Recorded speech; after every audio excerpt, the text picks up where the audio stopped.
Welcome to the Lang College New School spring production of the Laramie Project. Thank you so much for being here.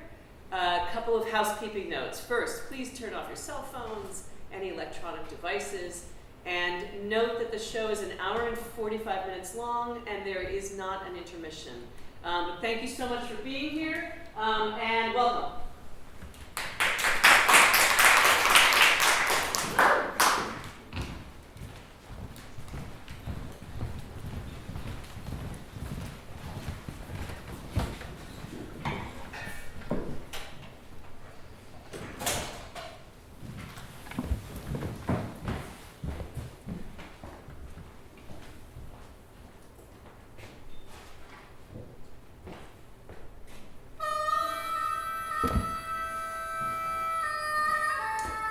On November 14th, 1998, the members of Tectonic Theater Project traveled to Laramie, Wyoming, and conducted interviews with the people of the town. During the next year, we would return to Laramie several times to conduct over 200 interviews. The play you are about to see is edited from these interviews, as well as by journal entries by members of the company and other found texts. Company member Greg Purati.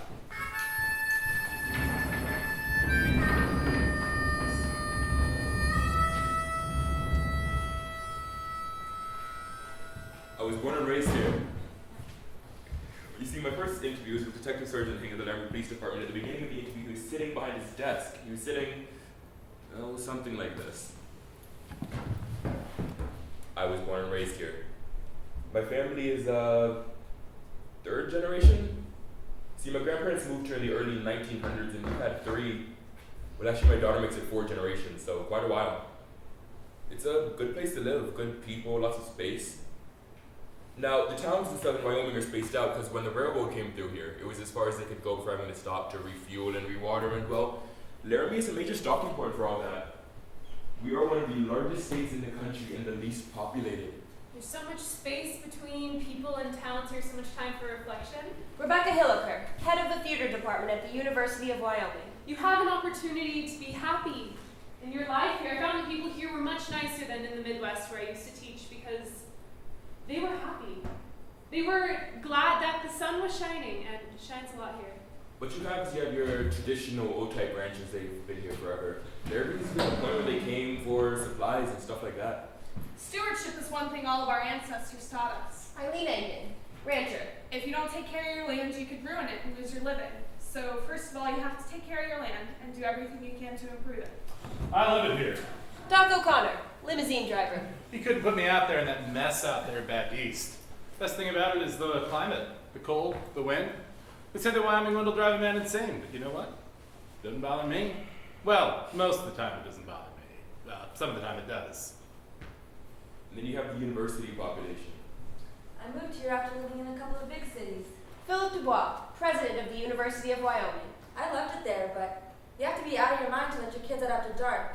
And here in the summertime, my kids play out at night till 11, and I don't think twice about it. And then you have the people who live in Laramie, basically.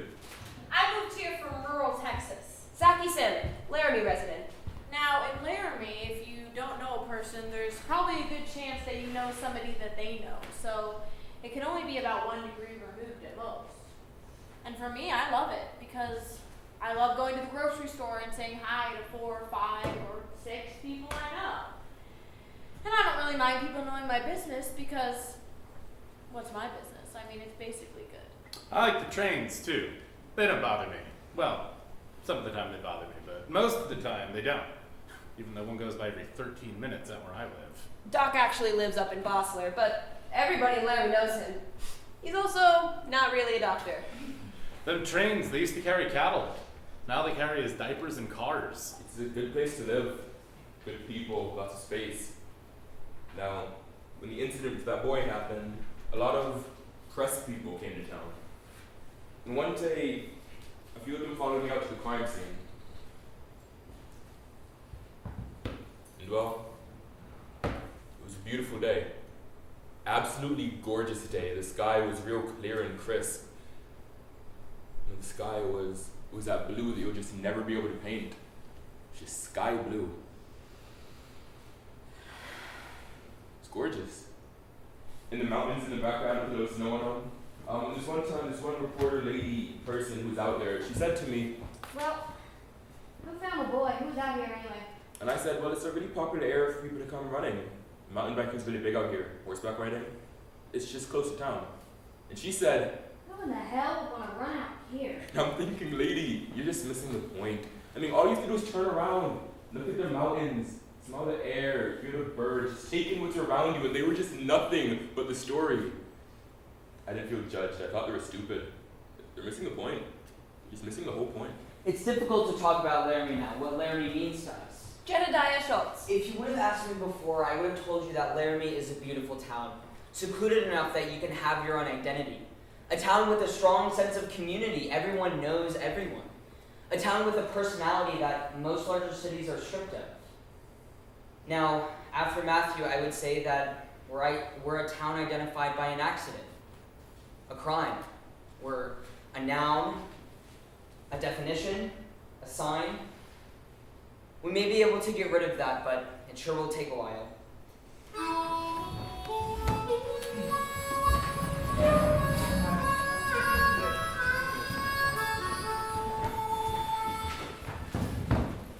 Moises Kaufman. The company has agreed that we should go to Laramie for a week and interview people. I'm a bit afraid about taking 10 people on a trip of this nature. Must make some safety rules. No one works alone. Everyone carries cell phones. Have made some preliminary contacts with Rebecca Hilliker, head of the theater department at the University of Wyoming. She is hosting a party for us, our first night in Laramie, and has promised to introduce us to possible interviewees.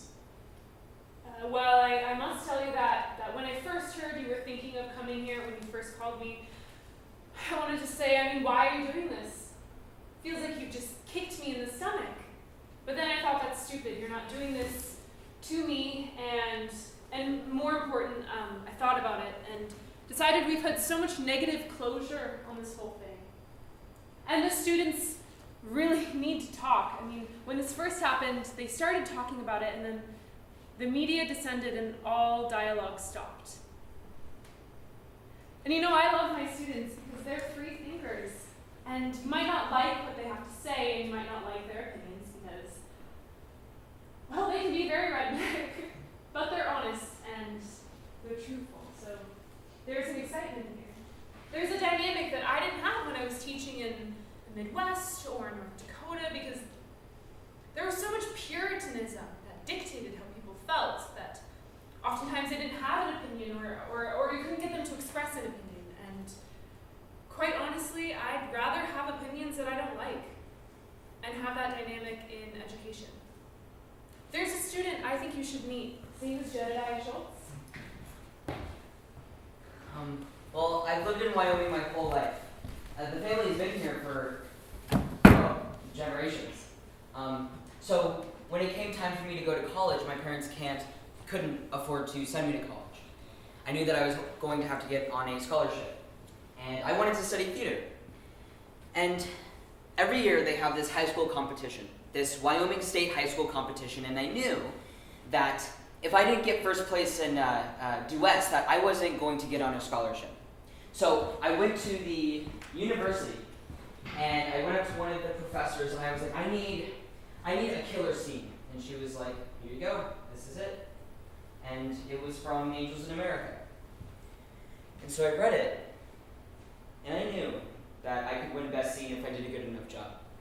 And so when the time came for the competition, I told my parents about it so that way they would come see me in the competition.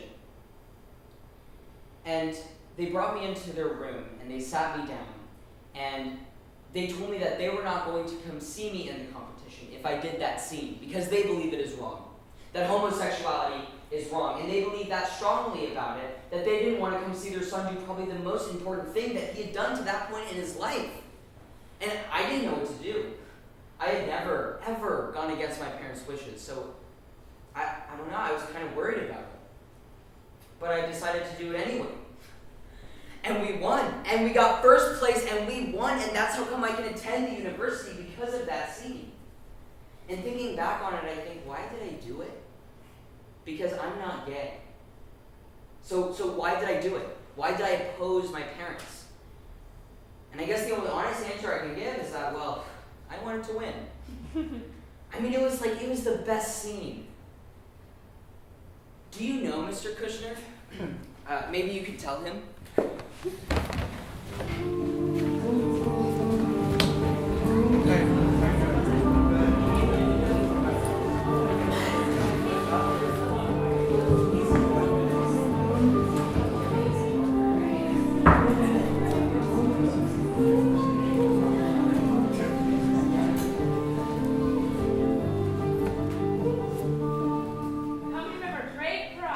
We arrived today at the Denver airport and drove to Laramie. The moment we crossed the Wyoming border, I swear I saw her at Buffalo. Company member Lee Bonakowski. I stopped at a local inn for a bite to eat on my way to Laramie, and my waitress said to me, "Now, are you all from Wyoming, or you're just passing through?" "We're just passing through." Company member Barbara Pitts. We arrived in Laramie tonight, just past the Welcome to Laramie sign. Population 26,687. The first thing to greet us was a Walmart. In the dark, we could be on any main drag in America. Fast food chains, gas stations. But as we drove into the downtown area by the railroad tracks, the buildings still looked like a turn-of-the-century western town. And as we passed the University Inn, on the sign where amenities such as heated pool or cable TV were usually touted, it said, "Hate is not a Laramie value."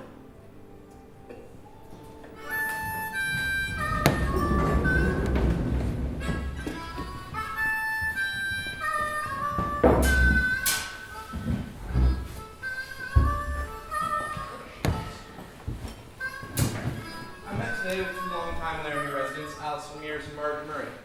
Two social service workers who taught me anything. Or two. Well, Laramie used to be like when Marge was growing up. I mean, it was mostly rural. Yeah, it was. I enjoyed it. My kids all had horses. Hey, there was more land, you could keep your pet horse, your cow, your little chickens, just have your own little bit of acreage. Yeah. I could run around the house while the kids were in school and do the housework. Run around in my all-togethers and nobody could see me. I just want to make sure I get this expression right in your all-togethers. Well, yeah, honey. Why wear clothes? I'm gonna use that to display. So this was a big ranching town.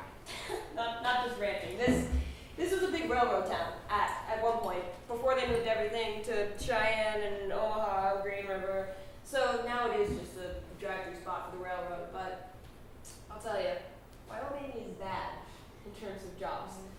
I mean, university is the big, high, whoop-de-doo jobs, but Wyoming, unless you're a professional, well, local people are working minimum wage jobs. Yeah, I've been in the service industry or bartending my whole life.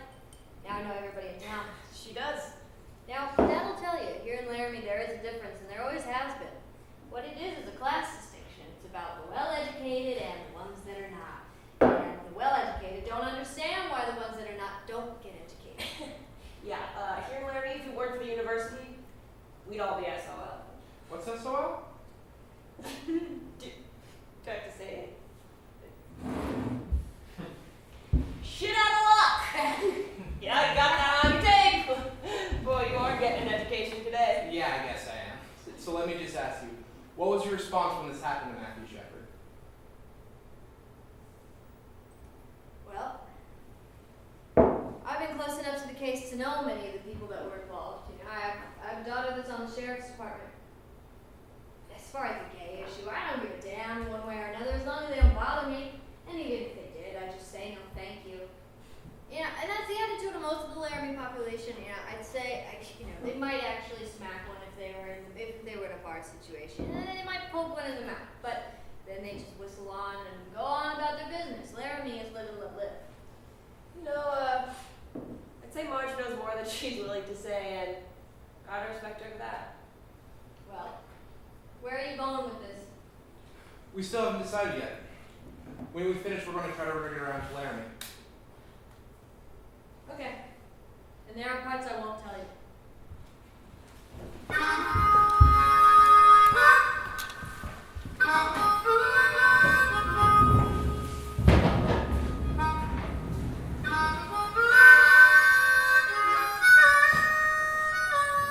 Company member Andy Paris. Today, for the first time, we met someone who actually knew Matthew Shepard.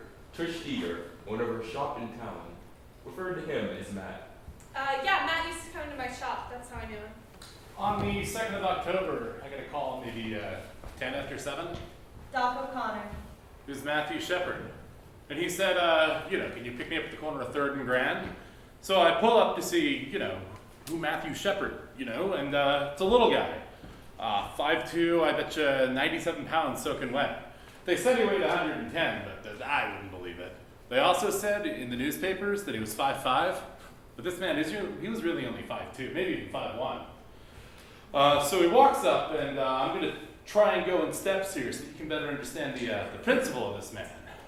So he walks up, and I say, are you Matthew Shepard? And he says, yeah, I'm Matthew Shepard, but I don't want you to call me Matthew or Mr. Shepard. My name is Matt, and I want you to know I am gay and we're going to a gay bar. Do you have a problem with that? And I said, how are you paying me? The truth is, Laramie doesn't have any gay bars, and for that matter, neither does Wyoming. So he's asking me to take him to Fort Collins, Colorado, like an hour that way. Matt was a blunt little shit, you see what I'm saying? But I liked him, because he was straightforward. You see what I'm saying? Maybe gay, but straightforward. You see what I'm saying? I don't know, how does any one person ever really tell about another? You should really talk to my sister Romaine. She was a very close friend of Matthew's. Whenever I think of Matthew, I always think of his incredible beaming smile. I mean, he'd just walk into a room and he'd be like, and he'd smile at everyone. He just made you feel great. And he would stare people down in the coffee shop, because he always wanted to sit on the end seat so that he could talk to me while I was working. But Matt definitely had a political side to him. I mean, he really wanted to get into political affairs. That's all his big interest really was watching CNN and MSNBC. I mean, that's the only TV station I ever saw his TV tuned into. He was just real smart in political affairs, but not too smart on the common sense thing.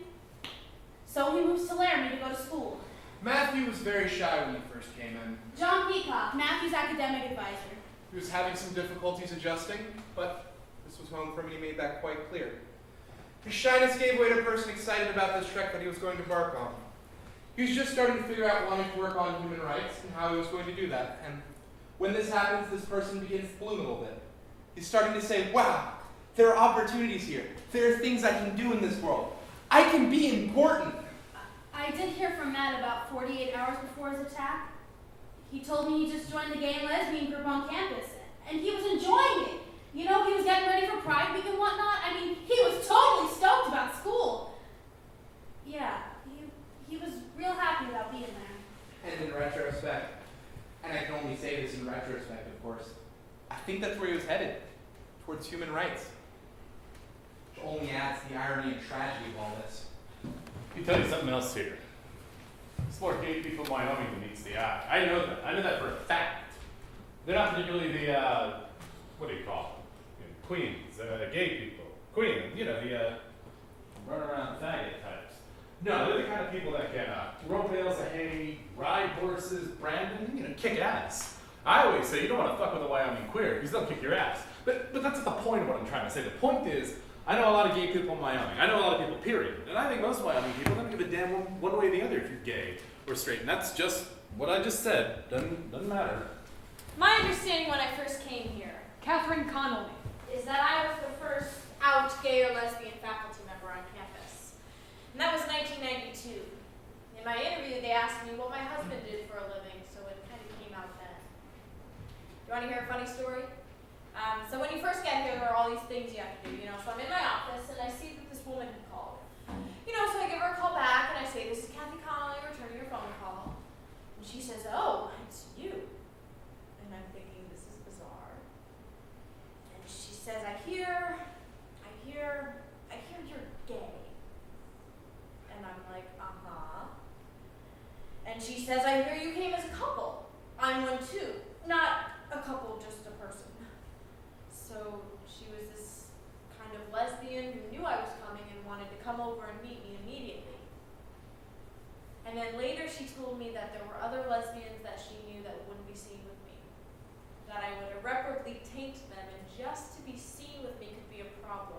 When I came here, I knew it was going to be hard as a gay man. Jonas Slonemer. But I kept telling myself, people should live where they want to live. And there would be times I would go down to Denver and I would go to gay bars. And every once in a while, there would be a guy. Oh gosh, I miss Laramie. I mean, I really love it there. That's where I want to live. And to get this started, I look and I'm like, if that's where you want to live, do it. I mean, imagine if more gay people stayed in small towns. But it's easier said than done, of course. Amanda Gronich. Today we divided up to go to different churches in the community, and Moises and I were given a Baptist church. And we were welcomed into the services by the Reverend himself, standing at the entrance to the chapel. This is what I remember from his sermon that morning.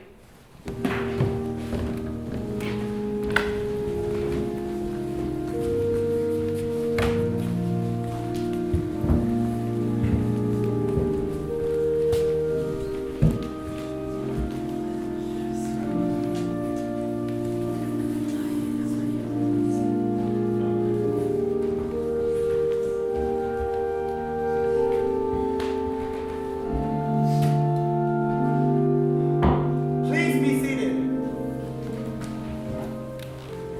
My dear brothers and sisters, I am here today to bring you the word of the Lord.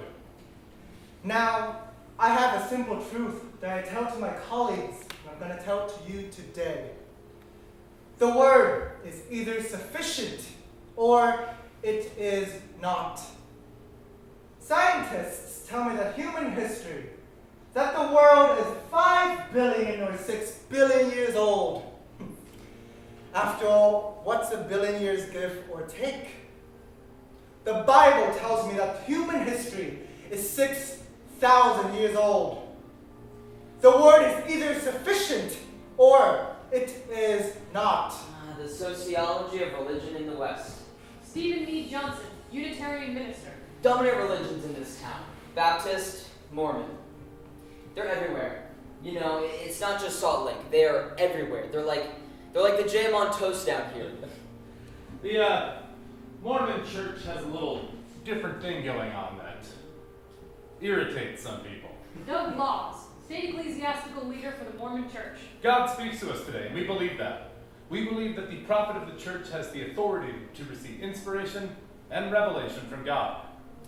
So the spectrum would be, on the left side is the Unitarian church and myself. And Unitarians are, by and large, humanists, many of whom are atheists. We're not even sure we're a religion.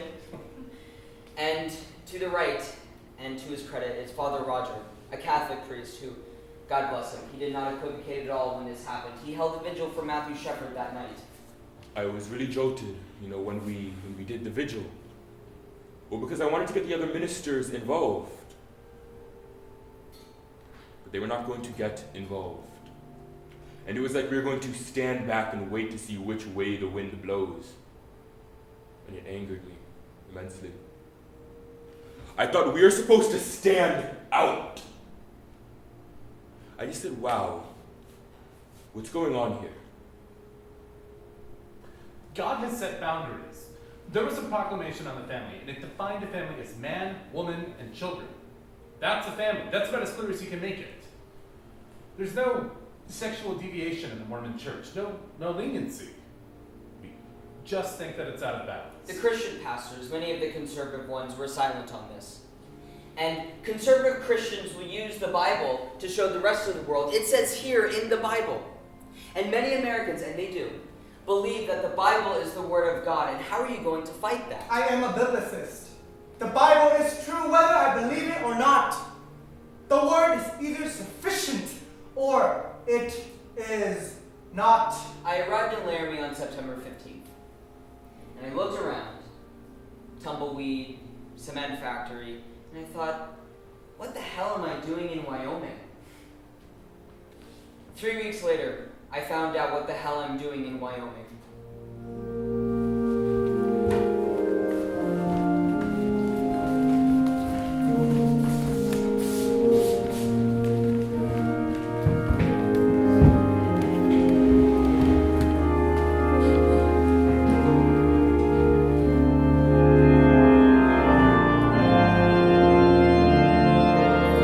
I had breakfast this morning with a university student named Zubaida She's an Islamic feminist who likes to do things her own way. I've lived in Laramie since I was 4. Yeah, my parents are from Bangladesh. 2 years ago, because I'm Muslim, I started wearing a scarf. And that's really changed my life here in Laramie. Like, people will say things to me like, why do you have to wear that thing on your head? Like when I'm in the grocery store, I'm not looking to give people Islam 101, you know what I mean? So I'll be like, well, it's a part of my religion. And this is the worst part, because they'll be like, I know it's a part of your religion, but why? And it's, how am I supposed to go into the whole doctrine of physical modesty in my own spiritual relationship with the Lord, standing there with my soda and chips? You know what I mean? Yeah.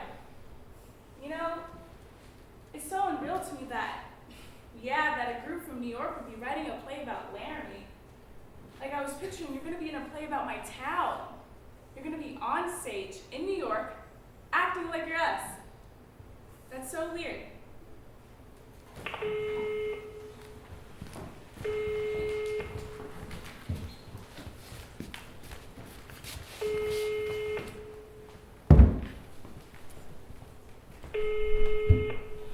Hello? Yes, hello, my name is I'm here in Laramie working with the theater company. I went to the Reverend's, your husband's, church on Sunday, and I was extremely interested in talking with the Reverend about some of his thoughts on recent events. I don't think he'll want to speak with you. My husband has very biblical views on homosexuality. He doesn't condone that type of violence, but he doesn't condone that lifestyle either. Do you know what I mean? Well, do you think I could call back and speak with your husband just briefly? Well, all right. You can call him back tonight at 9. Okay, thank you so much. I'll do that. Today, Barbara and I went to the Fireside Bar, which was the last place Matthew was seen in public.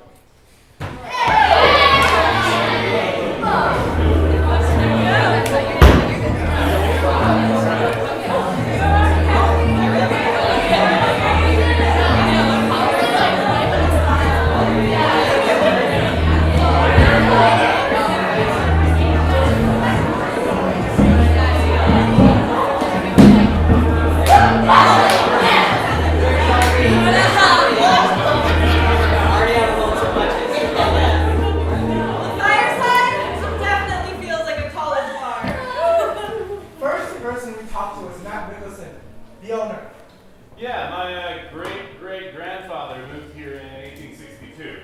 He owned Laramie's first opera house, the old Blue Front.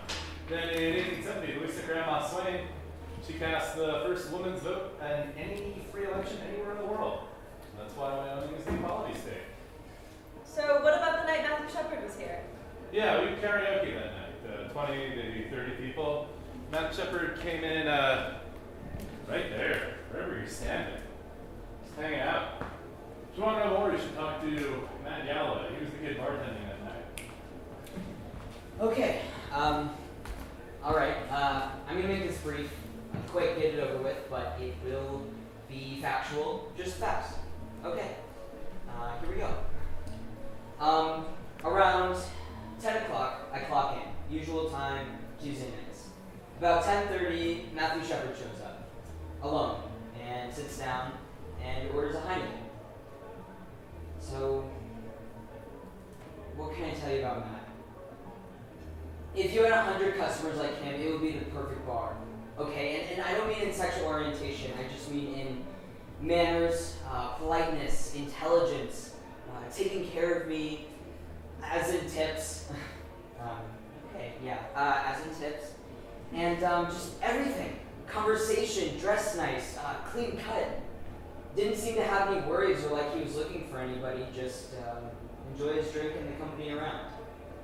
Now, approximately 11:30, 11:45, 11:30, Aaron Mckinnon and Russell Henderson come in. I didn't know their names then, but they're confused. And they came in just very stone-faced, dirty, grungy, rude, gimme, that type of thing, And as you know, they came up to the bar and ordered a pitcher and paid in dimes and quarters. Now that's not something you forget. I mean, you don't forget that. $5.50 in dimes and quarters? That's a freaking nightmare. Mckinnon and Henderson didn't seem intoxicated at all. They just came up, ordered the beer, and took the pitcher back into the pool room. Next thing I know, they're kind of walking around, no beer. And I remember thinking to myself, I'm not going to ask them if they want another one because obviously they just paid for a pitcher in dimes and quarters. I have a real good feeling they had no more money. Romaine Patterson. Money meant nothing to Matthew because he came from a lot of it.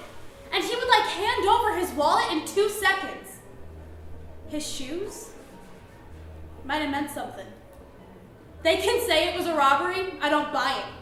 For even an iota of a second. Then I looked over and I noticed that Aaron and Russell had been talking to Matthew Shepard. So Aaron said that a guy walked up to him and said he was gay and wanted to get with Aaron and Russ. Kristen Price, girlfriend of Aaron Mckinnon. And Aaron got aggravated with it and said he was straight and didn't want anything to do with him and walked off. He said that's when he and Russell went to the bathroom to try to... They talked about pretending they were gay to get him in the truck and rob him. You know, they wanted to teach him a lesson, not to come on to straight people. Okay, no. They stated that he came on to them, that he approached them. I absolutely, positively disbelieve and refute that statement 100%. Refute it. And I'm going to give you 2 reasons why. 1, character reference. Why would he approach them? Why them? He wasn't approaching anybody else in the bar. They say that he's gay, he's a flaming gay, he's gonna come on to people like that. Bullshit. He never came on to me, hello? He came on to them? I don't believe it. 2, territorialism is the word I will use for this. And that's the fact that Matthew was sitting there. McKinney and Henderson were in the pool area. Upon their first interaction, they were in Matt's area, in the area that Matt had been seen in all night. So who approached you by that? But Matt was just that kind of a person, you know? He never had any trouble just striking up a conversation with anybody. Matt did feel lonely a lot of the time.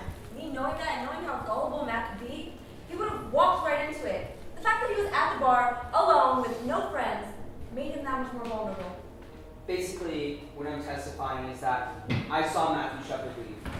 And I saw 2 individuals leave with Matthew Shepard. Now, I didn't see their faces, but I saw the back of their heads. And at the same time, McKinney and Henderson were no longer around. You do the math. Actually, I think the DJ was the last one to talk to him on his way out. Give him a cigarette or something. His name is Shadow. I was the last person to talk to Matt before he left the fireside.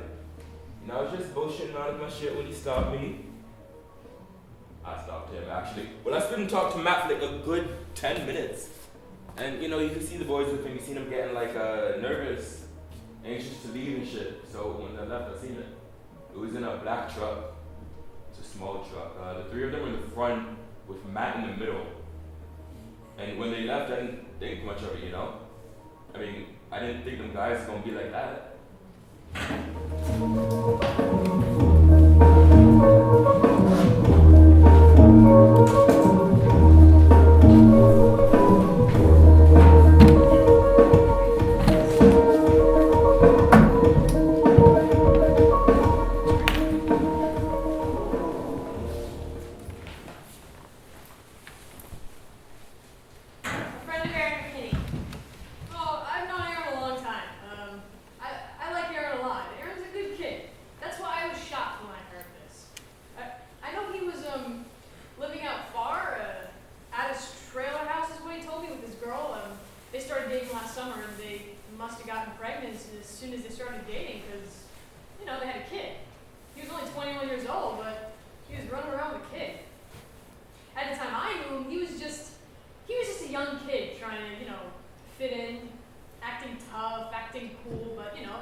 which we never did get around to doing, but now I just want to shake him. You know, what were you thinking? What in the hell were you thinking?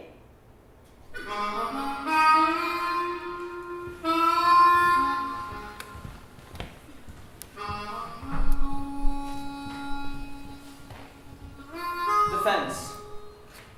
I've been out there 4 times. I've taken visitors. It's become a pilgrimage site. It is so stark and empty out there that I can't help but think of Matthew for 18 hours in nearly freezing temperatures with that view up there isolated, and the thought of God, my God, why have you forsaken me, comes to mind. Lee Fondakowski. I have an interview with Aaron Kreifels today. He's the boy who found Matthew out there at the fence. I don't think I'm up for it right now. I'll see if somebody else can do it. Well, I took off from my bicycle at about 5 p.m. on Wednesday for my dorm. I just felt like going for a ride, so I went up to the top of Cactus Canyon. And I'm not super familiar with the area, so on my way back down, I'm sort of just picking which way to go, which or not. It makes me think that God wanted me to find him. So there's no way I was going to go that way. So I'm in this deep ass sand, and I just wanted to turn around, but for some reason I kept going.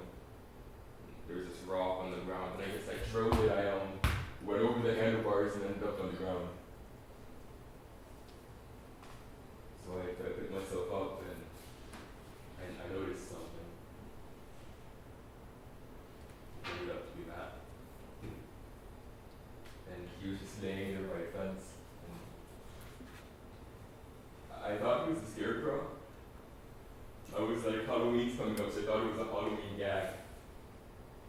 So I got my bike and I walked on this fence there was a buck type fence. I get closer and then I noticed his hair. And that was the major key to me knowing he was a human being. His hair. Because I just thought he was a dummy. Seriously, I even noticed his chest just going up and down. When I saw his hair, I knew he was a human being. So I ran. I just ran as fast as I could to the nearest house, and I called the police. I responded to the call. Officer Reggie Flutie. When I got there, at first the only thing I could see was partially somebody's feet. So I got out of my vehicle and I raced over. I seen what appeared to be a young man, maybe 13, 14 years old, because he was so tiny, laying on his back, and he was tied to the bottom end of a pole. Matthew Shepard was covered in dry blood all over his head. The only place he did not have any blood was what appeared to be where he had been crying down his face. His head was distorted, it did not look normal. He looked as if he had had a real harsh head wound. I was working in the emergency room the night that Matthew Shepard was brought in. And I don't think that any of us can remember seeing a patient in that kind of condition in a really long time. You expect these kinds of injuries to come from a car going down a hill at 80 miles an hour. You don't expect them to come from somebody doing this to another person. The ambulance report said it was a beating. So, we knew. There was nothing that I could have done to help him. I mean, if there was anything that I could have done, I would have done it, but there was nothing. And he was just laying there, so I was yelling at the top of my lungs, just trying to get something out of him, like, hey! Wake up! Hello? But he didn't move, he didn't flinch, he didn't anything. He was tied to the fence. His hands were thumbs out in what we call cuffing positions, the way we handcuff people.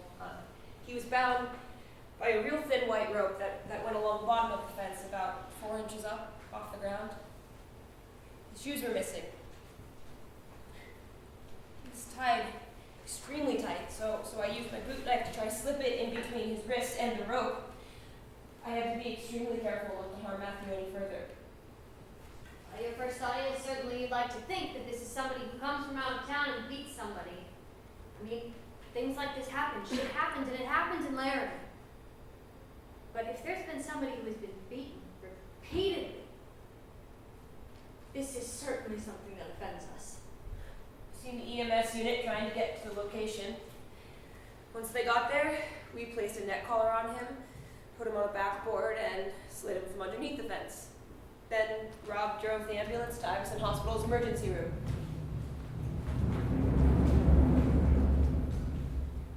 Now the strange thing is, 20 minutes before the ambulance with Matthew came in, Aaron Mckinnon was brought in by his girlfriend. Now I guess he had gotten into a fight later on that night back in town. But there's Aaron here in one room when the ambulance comes in with Matthew. Now at this point, I don't know that there's a connection at all. So, I tell Aaron to wait and I go and treat Matthew. So there's Aaron in one room of the ER, Matthew in another, 2 doors down. Now as soon as we saw Matthew, we knew that his care was far beyond our capabilities. Called the neurosurgeon at Poudre Valley Hospital, and she was on the road in an hour and 15, I think. They showed me a picture days later. I saw a picture of Matthew. I never would have recognized him. 2 days later, I found out about the connection, and I was very struck. I mean, these were 2 kids. They were both my patients, and they were 2 kids. I took care of both of them, of both their bodies, and for a moment I wondered if this is how God feels when he looks down at us, how we're all his children. Our bodies, our souls.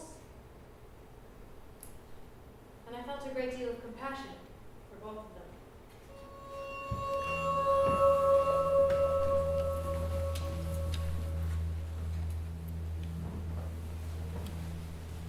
This is John Peacock, Matthew's academic advisor. Well, the news reports started trickling on Thursday, but no names were mentioned. The brutality of the crime was not mentioned. All that was mentioned was that there's a man, a Laramie man, found beaten out on the prairie, basically. Later on in the evening, they mentioned his name. It's like, that can't be. That's not the Matthew Shepard I know. That's not my student. That's not the person I've been meeting with. Romaine Patterson. Someone pulled me to the side and said I don't know much, but they say there's been a young man beaten in Laramie. And they say his name is Matthew Shepard. And he said to me, do you think this could be our Matthew? And I said, well, yeah, it sounds like it could be our Matthew. So I called my sister Trish and I say, tell me what you know. And the news reports kept rolling in. Young University of Wyoming student, his age, his description, it's like, oh my God. It's just sick to your stomach, you know? You're just instantly sick to your stomach. And I had to tell Romaine, yes, it was Matthew, it was your friend. Well, I'll tell you. I'll tell you what is overwhelming. Matt Galloway. Friday morning, I first hear about it. I go to class, I walk out, and boom, there it is in the branding iron. So immediately, I drive to the nearest newsstand to buy a Laramie Boomerang because I want more details. I buy that, and I go home, and before I can even open the first page, my boss calls me and he says, You've got to get down to the bar right now. We've got to talk about this. We've got to discuss what's going to go on. By this time, I was starting to get upset, but still the severity wasn't out yet. It was Thursday afternoon. Gulam Stacy at the Poudre Valley Hospital. I got a call. We have a kid in from Wyoming and it looks like he might be the victim of a hate crime. We have a couple of newspaper reporters here and they're asking questions. And so we agreed. We needed one spokesperson. And as CEO, I'll do that. And we'll gather up all the information that we can.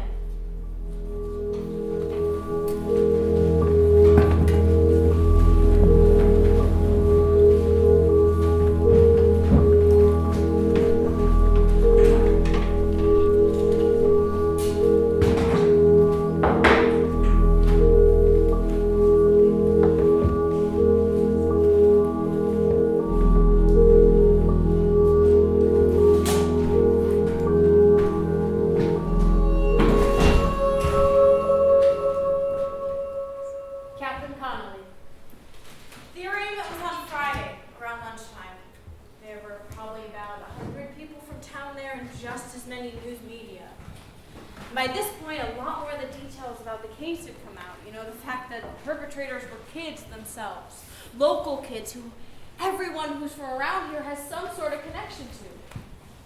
And what I think everyone was waiting on pins and needles for is what was going to happen when the perpetrators walked in. So they what happens, and there's 200 people in the courtroom at this point. You walk in their orange jumpsuits and their shackles, and I mean, you could have heard a pin drop.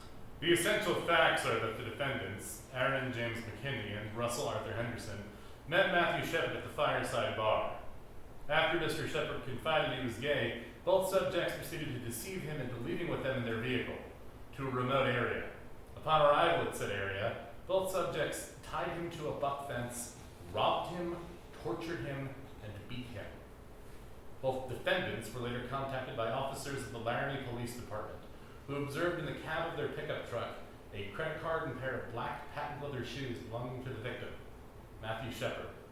The subjects took the victim's credit cards, I mean, it lasted wallet 5 containing minutes, $20 but in it cash, just shoes and kept other getting items, more and and obtained more his address where horrific. they later burglarized his home.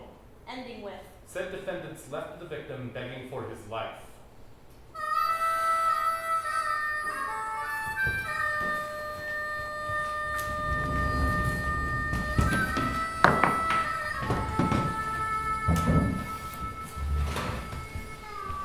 Sorry. How could this happen? I think a lot of people, and even I, don't understand how something like this can happen. Laramie has one of the most vocal populations of gay people in the state. It's pretty much just live and let live. Laramie resident Jeffrey Lockwood. well, my secret hope was that you were from somewhere else.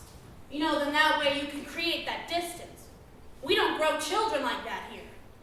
Well, it's pretty clear that we do grow children like that here. More and more details about the sheer brutality of how this happened came out, and then, quite frankly, the media descended and there was no time to reflect upon it anymore.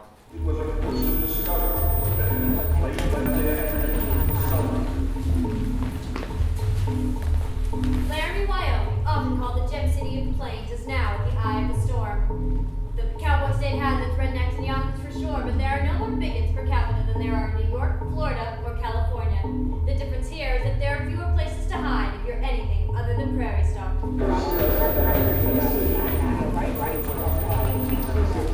Aaron Mckinnon and his friend Russell Henderson came from the poor side of town. Both were from broken homes and as teenagers had run-ins with the law. They lived in trailer parks and scratched out a living, working at fast food restaurants and fixing roofs.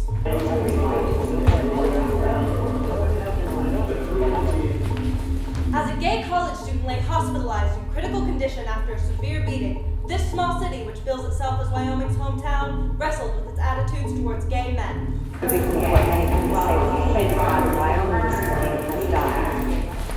would like to think what happened to Matthew was an exception to the rule, but it was an extreme version of what happens in our schools on a daily basis. It's a tough business, as Matthew Shepard and all his friends know, to be gay in cowboy country.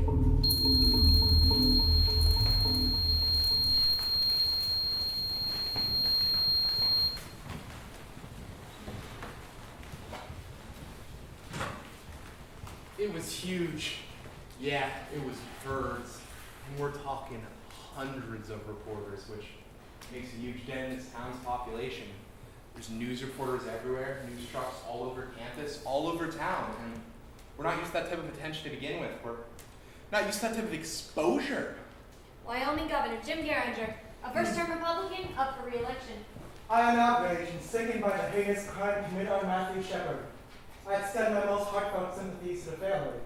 Governor, you haven't pushed hate crime legislation in the past. I want to urge the people of Wyoming against overreacting in a way that gives one group special rights over others. We will wait and see if this vicious beating and torture of Matthew Shepard was motivated by hate. What you have is you have the beginning of a news story, and they've got murder in Wyoming on the graphics, and it's dripping red, like it's got blood on it or something, and we're like, what is this? This is sensationalism. And we're here like, we had these guys in jail in less than a day. I mean, I think that's pretty damn good. And for us to be more or less maligned, Eileen and Gil Egan. that we're not a good community.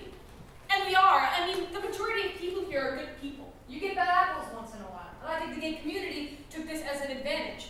Said this is a good time for us to exploit this. Bill Mckinnon, father of one of the accused. Had this been a heterosexual these two boys decided to take out and rob, this would have never made the national news. And now my son is guilty before he's even had a trial. Tiffany Edwards, local reporter. Look, I do think that the media actually made people accountable because they made people think. in their homes, like watching TV or listening to CNN or watching Dan Rather and going, Jesus Christ, well, that's not how it is here. Well, how is it here?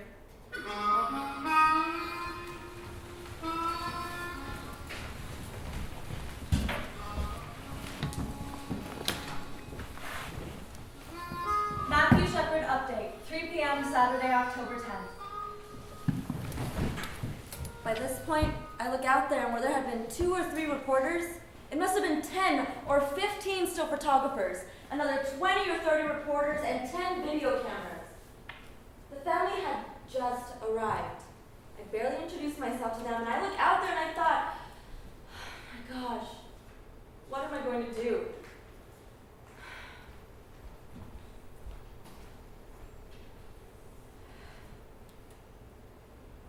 Matthew Shepard arrived in critical condition, approximately 9:15 p.m., October 7th. When he arrived, he was unresponsive and breathing support was being provided. Matthew's major injuries upon arrival consisted of hypothermia and a fracture from behind his head to just in front of his right ear.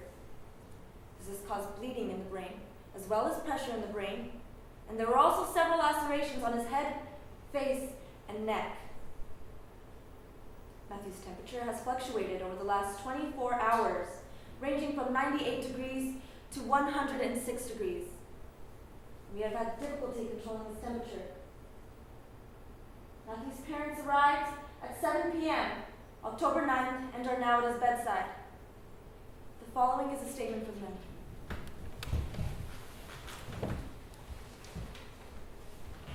First of all, we want to thank the American public for their kind thoughts about Matthew and their fond wishes for his speedy recovery. We appreciate your prayers and goodwill, and we know that they are something that Matthew would appreciate too. We have a special request for members of the media. Matthew is very much in need of his family at this time, and we ask that you respect our privacy and Matthew's privacy as well, so that we can concentrate all our thoughts, efforts, and love on our son. Thank you very much.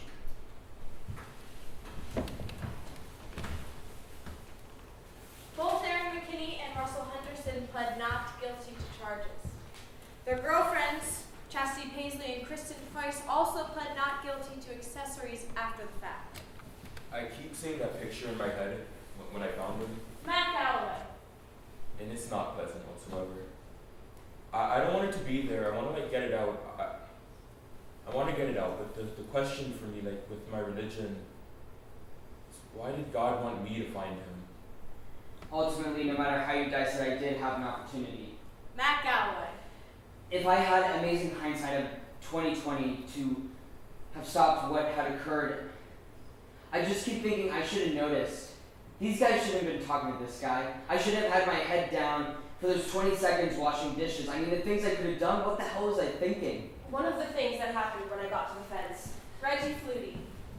it was such an overwhelming amount of blood, and we try to wear these protective gloves, but you see we had a really cheap sheriff at the time, and he bought us these shit gloves, so you think, don't hesitate, that's what your mind keeps telling you the whole time, don't hesitate, so you just keep moving and trying to help Matthew and find an airway, that's what you do, The thing I wasn't telling you before is that Reggie is my daughter, Marge Murray.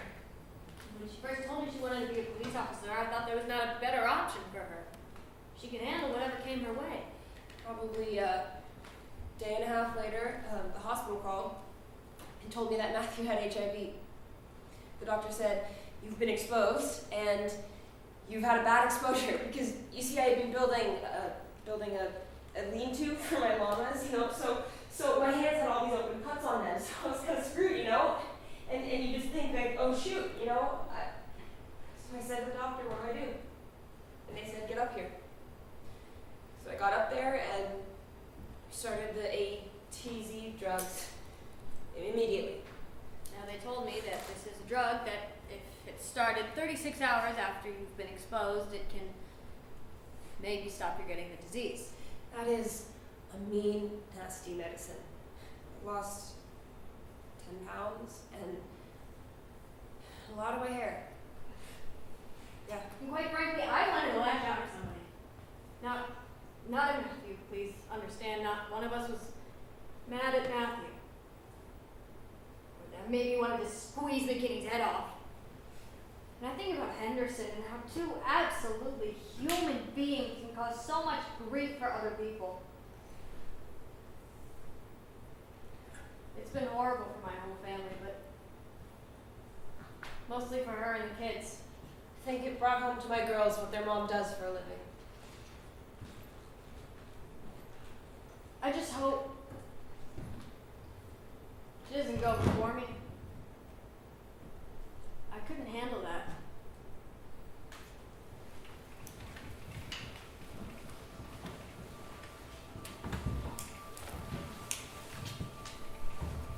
University of Wyoming President Philip Dubois. Well, this is a young person who read my statement on the Denver Post story and sent me an email to me directly and said, "You and the straight people of Laramie and Wyoming are guilty of the death of Matthew Shepard, just as the Germans who look the other way are guilty of the deaths of the Jews, the Gypsies, and the homosexuals. You have taught your straight children to hate their gay and lesbian brothers and sisters. Unless and until you acknowledge that Matt Shepard's beating isn't just a random occurrence, not just the work of a couple of random crazies, you have Matthew's blood on your hands." and well, I just can't begin to tell you what that does to you. And it's like you can't possibly know what I'm thinking. You can't know what this has done to me and my family and my community. Matthew Shepard was a young man who had a future and was denied that future.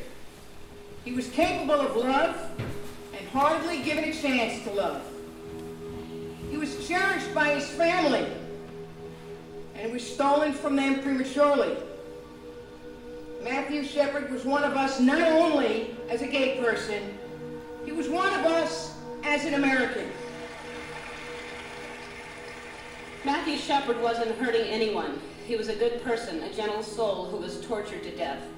He's with God now, who I'm sure is crying. My torture goes on every time I think of what those boys did to him, just because he was gay. When will we learn? Just because someone's black, just because someone's Jewish, just because someone's gay. This is a war. We need your help. Please search your hearts. Think for yourselves. Be on the right side, the side of love and compassion. Thank you very much.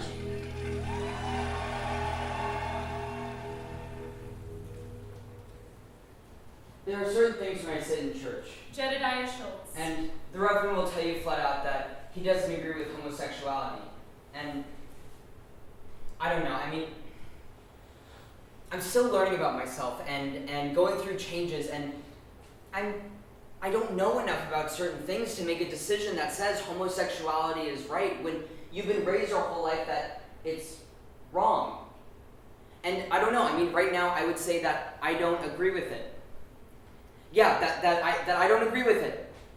And maybe that's because I couldn't do it. And speaking in religious terms, I don't think that's how God intended it to happen. But that doesn't mean I hate homosexuals. Like, I'm not going to persecute them or anything like that at all. I just mean that it won't be getting in between me and the other person at all. Well, it's preached in schools that being gay is okay.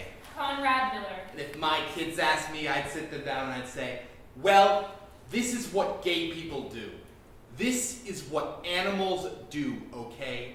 This is the life, this is the lifestyle, this is what they do. And I'd say, this is why I believe it is wrong. Well, there's more gay people around than what you think. Murdoch Cooper. And it doesn't really bother anybody because those of them that are gay or lesbian, well, they know damn well who to talk to. If you step out of line, you're asking for it. Now, some people are saying that he came on to them. You don't pick up regular people.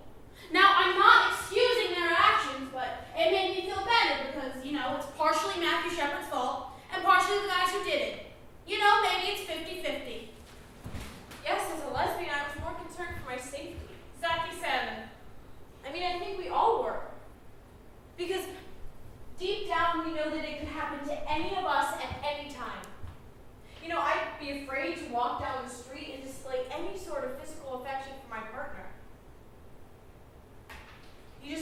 do that here in Laramie. Well, there's this whole idea. You leave me alone, I leave you alone. Jonas Slonaker. And it's even inside the Western literature, you know? Live and let live. That is such crap. I tell my friends that, even my gay friends bring it up sometimes. I'm like, that is crap, you know? I mean, basically what it boils down to, if I don't tell you I'm a fag, you won't beat the crap out of me. What's so great about that? That's a great philosophy. We went to the candle vigil, Subida Ula. and it felt so good to be around people who felt like shit. I kept feeling like I don't deserve to feel this bad, you know? And someone got up there and said, "Come on, guys, let's show the world Laramie isn't this kind of a town." But it is this kind of a town. If it wasn't this kind of a town, why did this happen? I mean, you know what I mean, like, because that's a lie. And we have to be sad, and we have to mourn this, and we have to mourn this, and we have to be sad that we live in a town, a state, a country where shit like this just happens. And I'm not gonna step away from that and say, we need to show the world this didn't happen. I mean, these are people trying to distance themselves from this crime. And we need to own this crime, I feel. Everyone needs to own this crime. We are like this. We are like this. We are like this.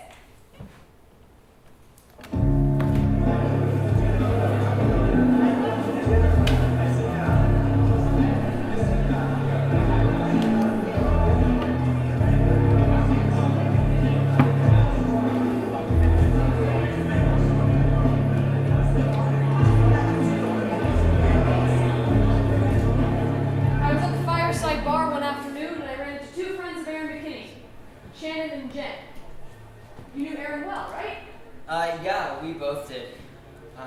When I first heard about this, I thought it was really, really awful. I mean, I don't know whether Aaron was fucked up or coming down or what, but Matthew had money. And I don't know, I mean, there were times when I was all fucked up on meth and I thought about going out and robbing. And I mean, I never did it, but it was there and it was easy money. Yeah, they've both done it. I know one night they went to Cheyenne to go and do it, and they came back with probably $300. Do you think there was any homophobia involved in this that contributed to any of it? Probably. Probably would have pissed them off that Matthew was gay, because they were fine as long as, you know, it didn't come up, as long as he didn't hit on them. Do you get the impression that Aaron knew other gay people? Well, yeah, I'm sure Aaron knew people that are gay. Yeah, I mean, he used to work up at KFC, and there are a few people up there who, you know, I mean, it's not, okay, it's not a bad thing. It's not a bad thing, it's just, I mean, half the people I know in Laramie are gay. What would you guys say to Aaron if you saw him right now? If I saw Aaron now, I'd be like, man, why'd you fuck up like that? But, I don't know, I probably just want to make sure he was doing okay in there. I'm sure he is, though. I'd probably just want to, like, hang out with him. Smoke a bowl with him. I bet he wants one so bad. So you guys both went to Laramie High? Oh yeah, can't you tell? We're a product of our society.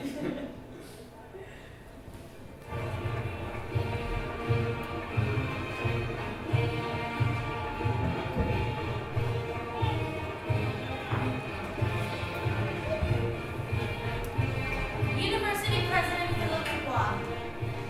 This was homecoming weekend. There were so many people in town and the homecoming parade was scheduled. Students organized to tag along to the back of it. You know, behind the banner, supporting Matt and everyone wearing the armbands that the students had created. I live in the center of town. Harry Woods. Now, on the day of the parade, I had a cast on my leg because of a fall. So I was very disappointed because I really wanted to walk with the people that were marching for Matthew. But I couldn't. So I watched from my window. It was just... I'm 52 years old, and I'm gay. I've lived here for many years, and I have seen a lot. And I was very moved when I saw the tag on the end of the homecoming parade. About 100 people walking behind a banner from Matthew Shepard. So then the parade went down to the end of the block to make a U-turn.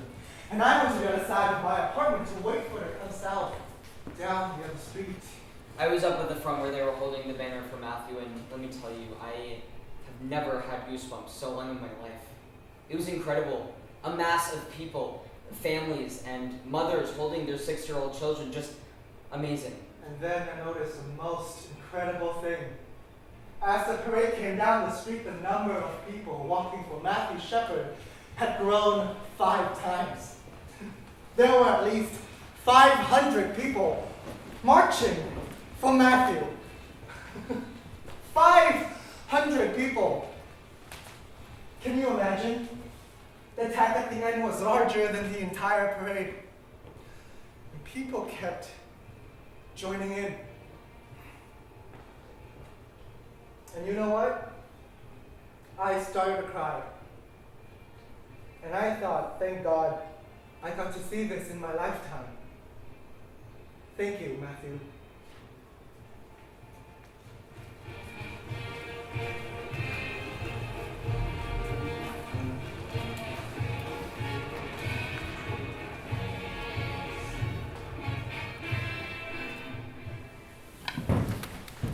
I mean, nobody deserves that. I don't care who you are, but the other thing that was not brought out, at the same time this happened, that patrolman was killed and there was nothing. Nothing. They didn't even say anything about the old man that killed him. And you know, my husband works with him, and this man was brand new on the force, but I mean, here's one of ours, and it was just a little piece in the paper. And a lot of it is my feeling that the media is portraying Matthew Shepard as a saint and making him as a martyr, and I don't think he was. You know, I don't think he was that pure. No, I didn't know him, but there's just so many things that I had found out about him, and it's scary.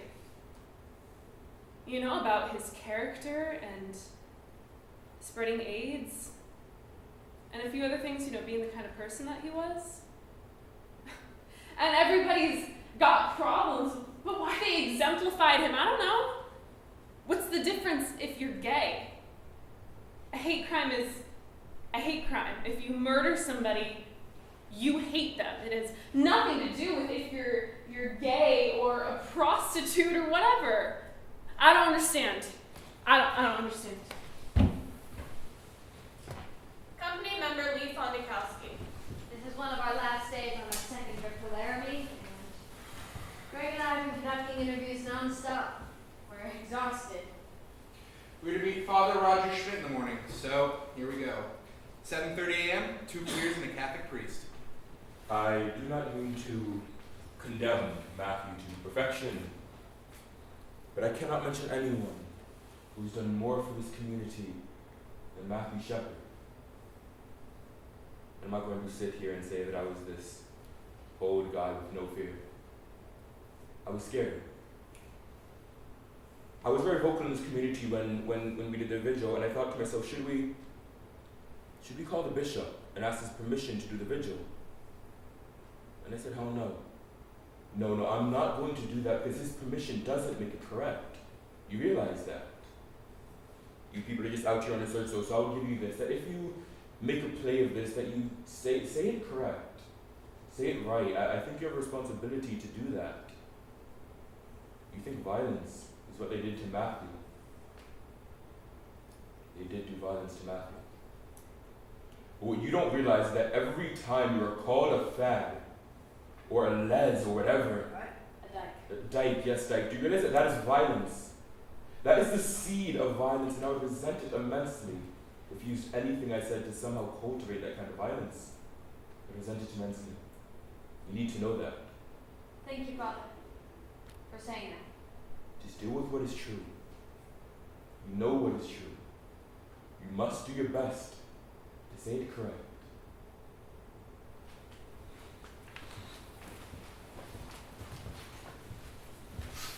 Andrew Gomez.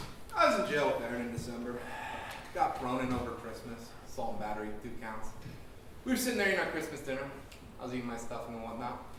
And I look over him and I go, hey homie, Tell me something.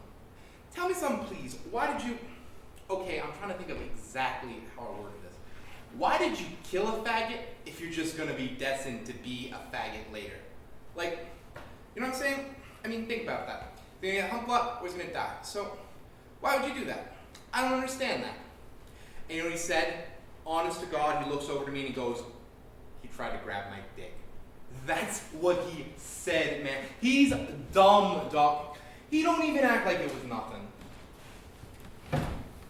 I believe your wife told you about Ryan contacting you. Yes, she did.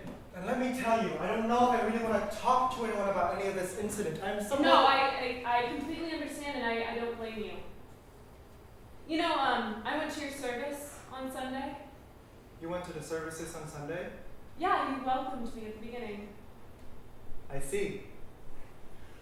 Well, let me tell you, I am not afraid to be controversial or to speak my mind. The girlfriend of the accused is a member of our congregation, and one of the accused have visited. Now those two people, the accused, have forfeited their lives. We've been after the two I mentioned for ages, trying to get them to live right, to do right. Now one boy is on suicide watch, and I will work for his salvation. Now I think they deserve the death penalty. I would try to deal with them spiritually. Right, I understand. Now as for the victim. I know that that lifestyle is illegal, but I will tell you one thing. I hope that Matthew Shepard, as he was tied to that fence, that he had time to reflect on a moment when someone had spoken the word of the Lord to him. And that before he slipped into a coma, he had a chance to reflect on his lifestyle. Thanks, Reverend, for talking to me.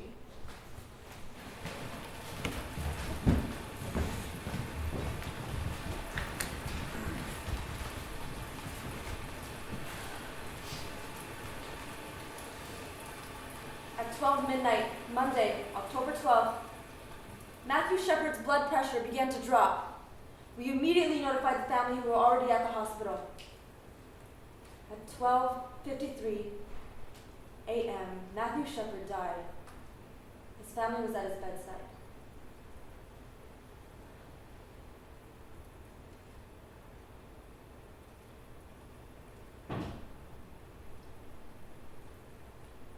The family did release the following statement. The family again asked me to express their sincerest gratitude to the entire world for the overwhelming response for their son. The family was grateful they did not have to make the decision regarding whether or not to continue life support for their son. Like a good son, he was caring unto the end. He removed guilt or stress from the family. Matthew came into the world premature and left the world premature. Matthew's mother said, "Go home, give your kids a hug, and don't let a day go by without telling them that you love them." And then I started getting people sending me emails and letters, and most of them were just generally very kind, but I did get this one. This guy wrote to me and said, "Do you cry like a baby on TV for all of your patients or just the faggots?" Like I told you before, homosexuality is not a lifestyle with which I agree, but having been thrown into all of this, I guess I just didn't understand the magnitude with which some people hate.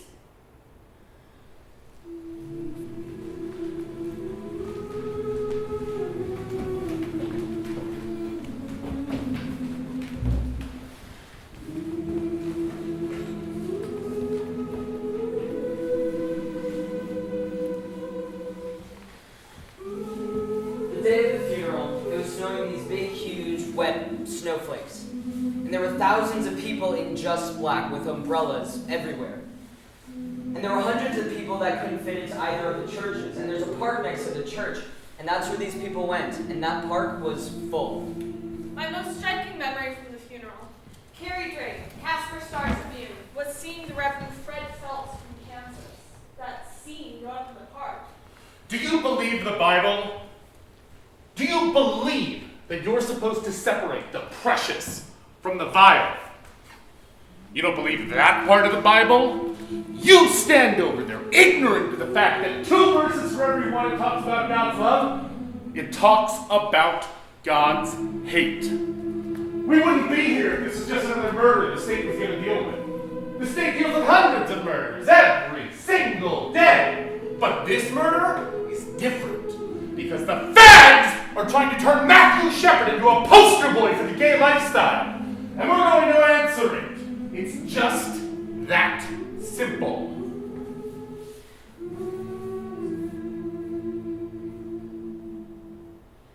Six months later, the company returned to Laramie for the trial of Russell Henderson, the first of the 2 perpetrators. It was to be a capital murder trial. When we arrived at the Albany County Courthouse, Fred Phelps was already there. You don't like that attribute of God? But so was Romaine Patterson. That perfect attribute of God? Well, we love that attribute of God, and we're going to preach it. Because God's hatred is pure. It's a determination. It's a determination that He's going to send some people to hell. God's hatred is... We're standing here with God's message. We are standing here with God's message.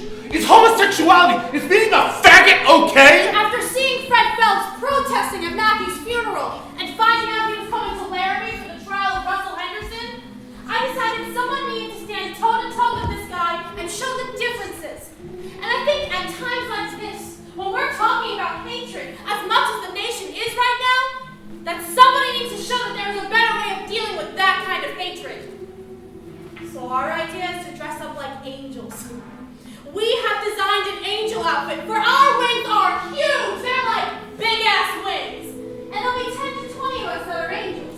And what we're going to do is we're going to encircle Phelps. And because of our big wings, we're going to completely block them. So this big-ass band of angels walks in. We don't say a fucking word. We just turn our backs to him and we stand there. And we are a group of people bringing forth a message of peace and love and compassion. And we're calling it angel action. Yeah!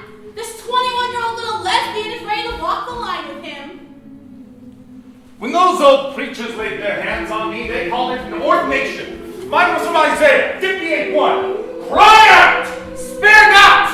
Lift up thy voice like a trumpet and show my people their transgression. And I knew that my angels were going to be taking the brunt of everything he had to yell and say. I mean, we were going to be blocking his view and he was going to be like, pissed off to all hell. So I went out and bought all of my angels' earplugs. What do you mean it's not for you to judge? If God doesn't hate fags, then why does He put them in hell? You see how barren and sterile these silly arguments are. Consider like some solid gospel truth.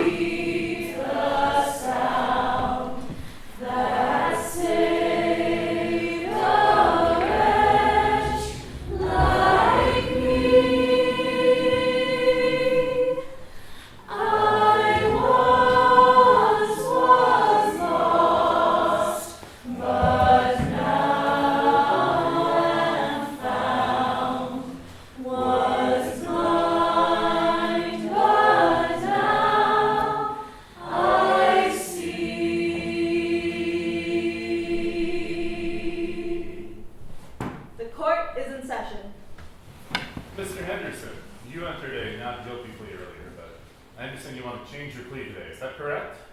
Yes, sir. Mr. Henderson, you understand that the recommended sentence here is for 2 life sentences. Yes, sir.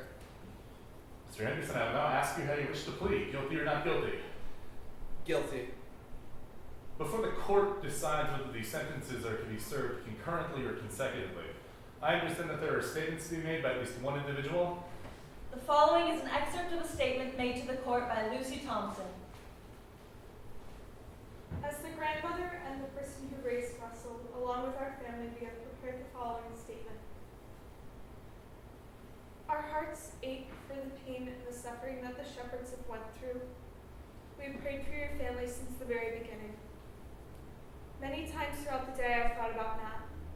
You will continue to be in our prayers as we know that your pain will never truly go away. You've shown such mercy in allowing us to have this plea. And we are truly grateful that you have given us all the chance to live. Your Honor, we humbly plead that as you sentence Russell, you will do so concurrently 2 life terms. For the Russell we know and love, Your Honor, we humbly plead for you not to take him completely out of our lives forever. Thank you. Mr. Henderson, you have a constitutional right to make a statement if you wish to do so. Do you have anything you would like to say? Yes, I would, Your Honor. Mr. and Mrs. Shepard, there's not a moment that goes by that I don't see what happened that night. I know what I did was wrong, and I regret greatly what I did. You have my greatest sympathies for what happened, and I hope that you one day be able to find it in your heart to forgive me. Your Honor, I know what I did was very wrong.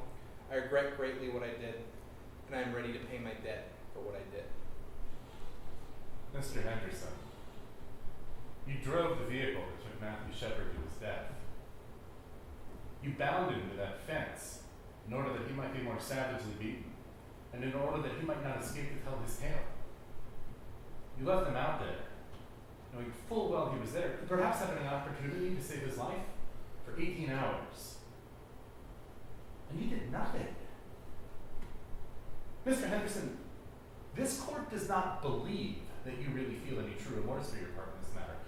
And I wonder, Mr. Henderson, whether you fully realize the gravity of what you've done.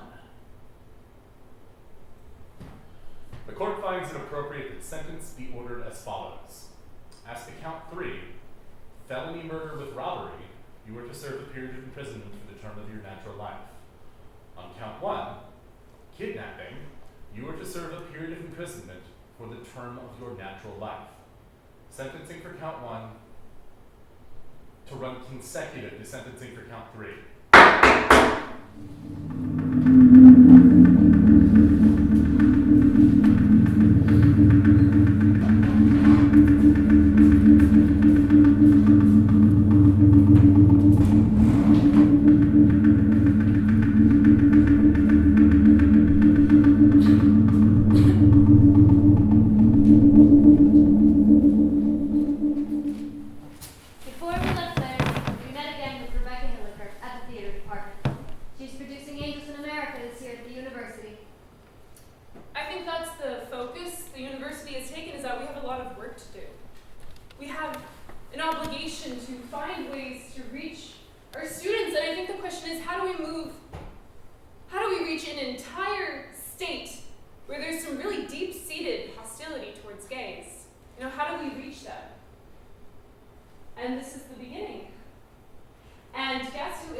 Right after they saw me in a production of Macbeth, where I killed a little kid on stage, and Lady Macduff, and these 2 other guys, and she kept saying, well, homosexuality is a sin, and she kept saying that, and I was like, Mom, I just played a murderer tonight, and you didn't seem to have any problem with that.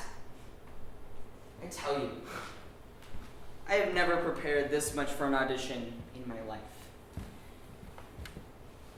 Not having to deal so much with the gay society here in Laramie. Detective Sergeant Rob Debris. Well, once you started working into the case and talking to the people that were gay and finding out what their underlying fears were, then it sort of started to hit home. This is America. You don't have the right to feel that fear. And there's still going to be people who hold on to their old ideals, and I was probably one of them 14 months ago. But I'm not going to put up with it. And I'm not going to listen to it. And if people don't like my views on it, it's fine. The door goes both ways. I've already lost a couple of buddies, but it's fine. I don't care. You see, I feel better, and I can sleep at night. Well, you're tested every 3 months. Reg including. And you see, I was able to have the DNA test done. So they flew me to Fort Collins, drew the blood there, flew that to Michigan, did all the DNA work there, which was a weekend and a half later. I knew I was HIV negative for good. Oh, Johnny, we were all on our knees saying our Hail Mary.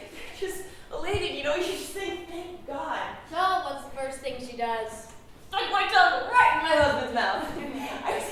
I was so happy, you know, and you're just so happy, and my daughters, they bawled. They were so happy. And the force, we went out, and we got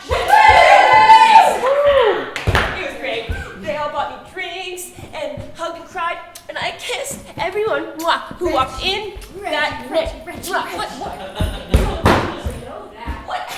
I didn't care if they were male or female, each got a kiss on the lips. Now, what part of what I just said did you not understand? Get over it, Mom.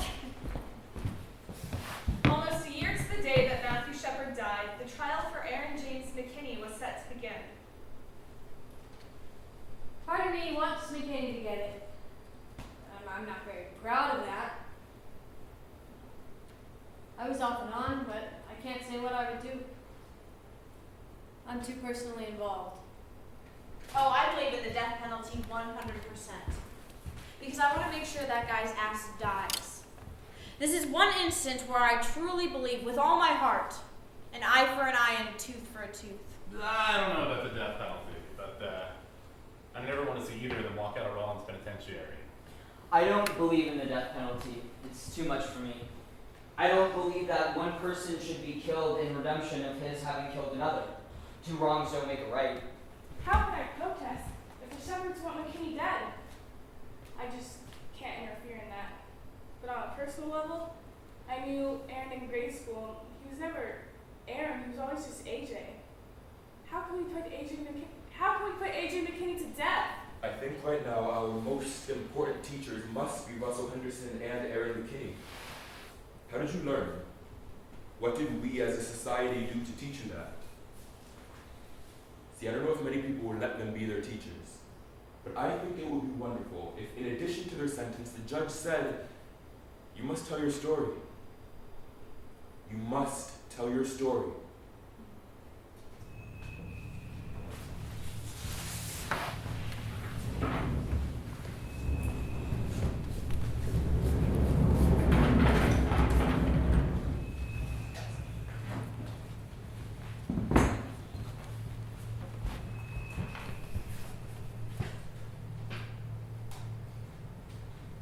The State of Wyoming versus Aaron James Mckinnon. Docket number 6381. The Honorable Barton R. Voigt presiding. The court is in session. During the trial of Aaron McKinney, the prosecution played a tape recording of his confession. My name is Rob DeBree, Sergeant for the Sheriff's Office. You have the right to make silent. Anything you say can and may be used against you in the court of law. The following is an excerpt of that confession. Okay, so you guys, you and Russ, you go to the fireside. So you're at the fireside by yourself? Yeah. What happens after you leave the fireside? Some kid wanted to ride home. What do you look like? Like a queer. Such a queer dude. You look like a queer? Yeah, like a fag, you know. How'd you meet him? Well, he wanted to ride home, and I just thought, well, the dude's drunk, let's just drive him home. When did you and Russ talk about jacking him up? We kind of talked about it at the bar. Okay, what happened next? We drive him out past Walmart, and we get over there, and he starts grabbing my leg, and he starts grabbing my genitals, and I'm like, look, I'm not a fucking faggot. If you touch me again, you're gonna get it. And I don't know what the hell he was trying to do, but I beat him up pretty bad. I think I killed him. What did you beat him with? I blacked out, my fist, my pistol, the butt of the gun. I'm wondering what happened to me, because I had a few beers, but I don't know. It's like I could see what was going on, but I don't know. I don't know. It was like somebody else was doing it. What was the first thing he said? Or the first thing that he did inside that truck that made you hit him? He put his hand on my leg and slid it as if he was going to grab my balls. When that defense team argued that McKinney did what he did because Matthew tried to make a pass at him, I just wanted to vomit.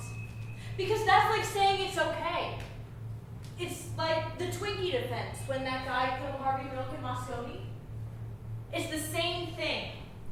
As much as a part of me didn't want the defense of them saying that it was a gay bashing or gay panic, a part of me is really grateful because I was afraid that they were going to try and say that it was a robbery or that it was about drugs. So when they used gay panic as their defense, I thought, this is good. Because if nothing else, the truth is coming out. The truth is going to be told. Did he try to defend himself against you or hit you back? Yeah, he tried his little swings or whatever, but he wasn't very effective. Did he ask you to stop? Yeah, he was getting the shit kicked out of him. What did he say? After he asked me to stop, most of all he was doing was screaming. So Russ kind of dragged him out by the fence, I'm assuming, and tied him up? Yeah, something like that. I just remember Russ was laughing at first, and then he got pretty scared. Was Matthew conscious when Russ tied him up? Yeah, I told him to turn around and don't look at my license plate because I was scared he'd tell the police. And then I asked him what it said, and he read it, so that's why I hit him a few more times. Just to be sure. So you obviously don't like gay people. No, I don't.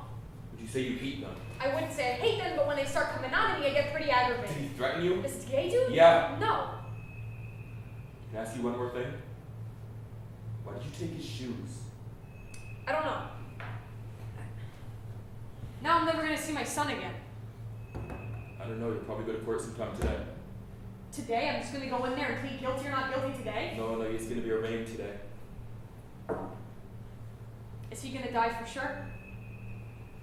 There's no doubt that Mr. Shepard is going to die. So what are they gonna give me? 25 to life or the death penalty and get it over with? That's not my job to decide. See, that's the judge's job. And the jury.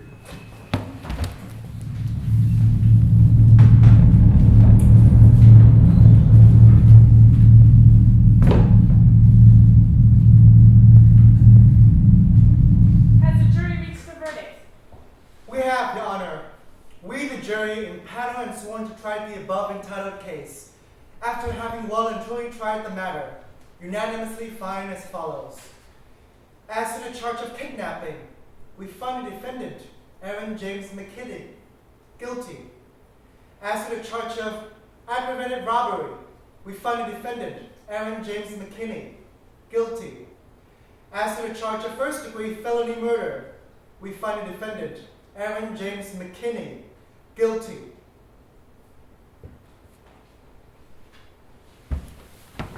That evening, Judy and Dennis Shepard were approached by a member of McKinney's defense team, who pled for their client's life. The following morning, Dennis Shepard made a statement to the court. Here is some of what he said. My son Matthew did not look like a winner. He was rather uncoordinated and wore braces from the age of 13 until the day he died.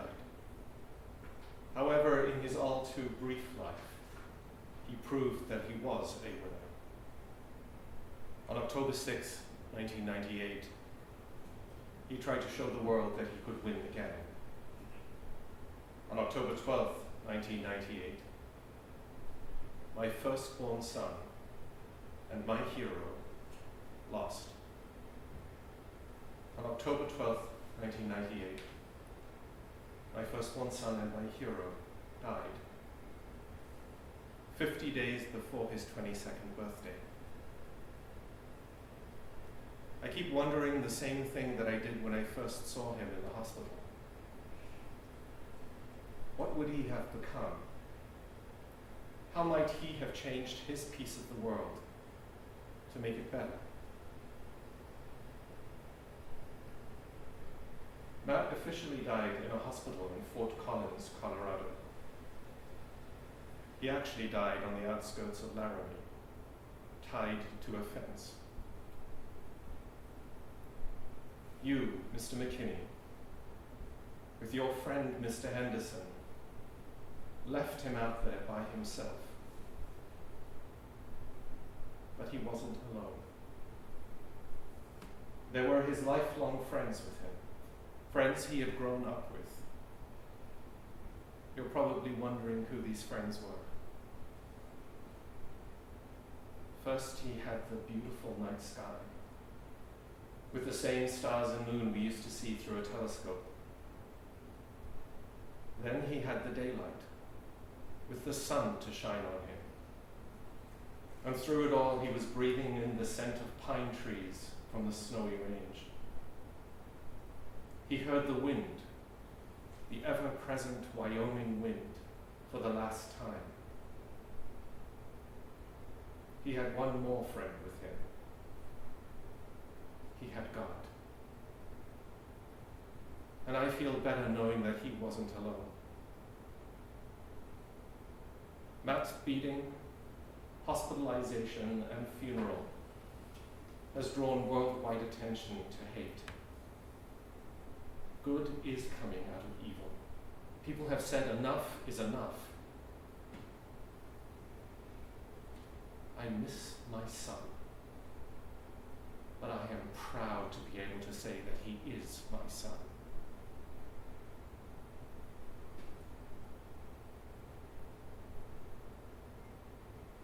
Judy has been quoted as being against the death penalty.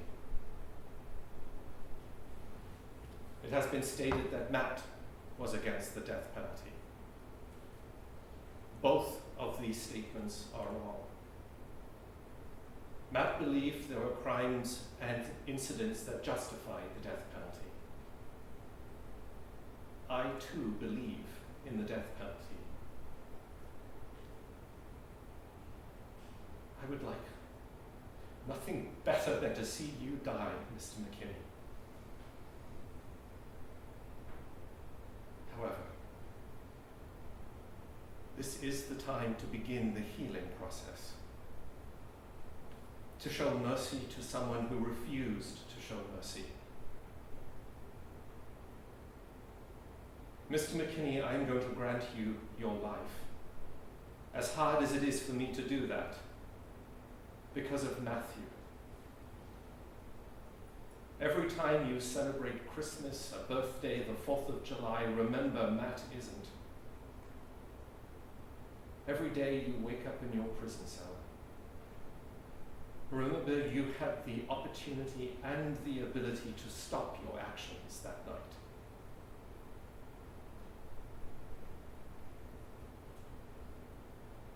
You have robbed me of something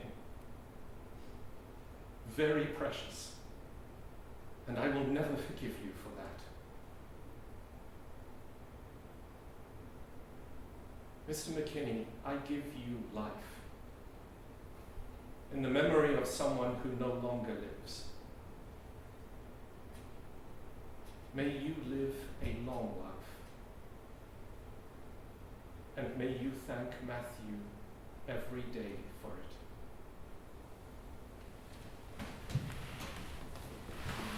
Oh, it's hard to live in a world of evil men. I said it's hard to live in a world of evil men. When they knock me down to the ground, you know I'm gonna rise up again.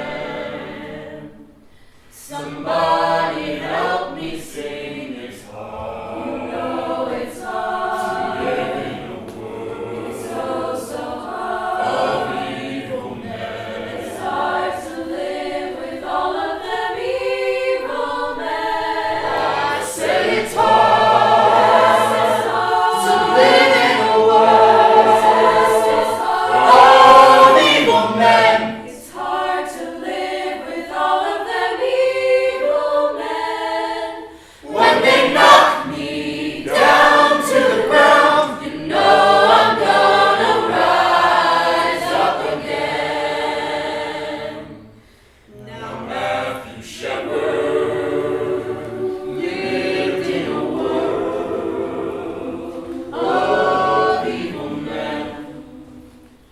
My brother Matthew lived in a world of evil men. But we must forever remember that night. We must never surrender the fight. We must forever remember that night. We must never surrender the fight. You know what hit me? The moment we left the court, that the reason that God wanted me to find him was that he didn't have to die out there by himself. Because if I hadn't been there, he wouldn't have been found for a couple of weeks at least. So it makes me feel really good, knowing that he didn't have to die out there alone. I'm just glad it's over. I really am. Testifying in that trial was one of the hardest things I've ever done. It's time to move on. I think even the citizens are having the town painted red, so to speak. I think maybe they're just going to be glad to finally be moved on. On our last trip to Laramie, I had the good fortune of seeing Jedediah Schultz play the role of Prior in Angels in America. After a performance, we spoke. I didn't, for the longest time, let myself become personally involved in the whole Matthew Shepard thing. It didn't seem real. It seemed way blown out of proportion. Matthew Shepard became a name instead of an individual. I don't know, it's just so weird. It's just so weird, man. I just feel bad. For the things that I said, for the person that I used to be. That's why I wanted to hear those interviews from last year when I said that stuff. I can't believe I ever said that stuff about homosexuals. How did I ever let that stuff make me think that you were any different from me? This is Romaine Patterson. Well, a year ago, I wanted to be a rock star. Yeah, that was my goal. But now, obviously that's changed in the fact that, throughout the last year, I really realized my role in taking my part. So now, instead of going to school to be in music, I'm going to go to school for communications and political science. Because I want to have a career in political activism. Actually, I just found out that I was going to be honored in Washington, D.C. from the Anti-Defamation League. And whenever I think of any of the speaking that I've done, or the angels that Matt gave me, it's like he's creating this little path with his light for me to walk down. And whenever we get to like the door, he just opens it. And he says, okay, next step. And if I get to be a rock star on the side, okay. This is Jonas Sloniger. Change is not an easy thing, and I don't think people were up to it here. They got what they wanted. The two boys got what they deserved, and we look good now. Justice has been served. The OK Corral. We shot down the villains. We sent the prostitutes on the train. The town's cleaned up, and we don't need to talk about it anymore. It's been years since Matthew Shepard died, and they haven't passed shit in Wyoming. At the state level, any town, nobody anywhere has passed any kind of laws, anti-discrimination laws, or hate crime legislation. What's come out of it? What's come out that's concrete or lasting? We all said that we would meet again.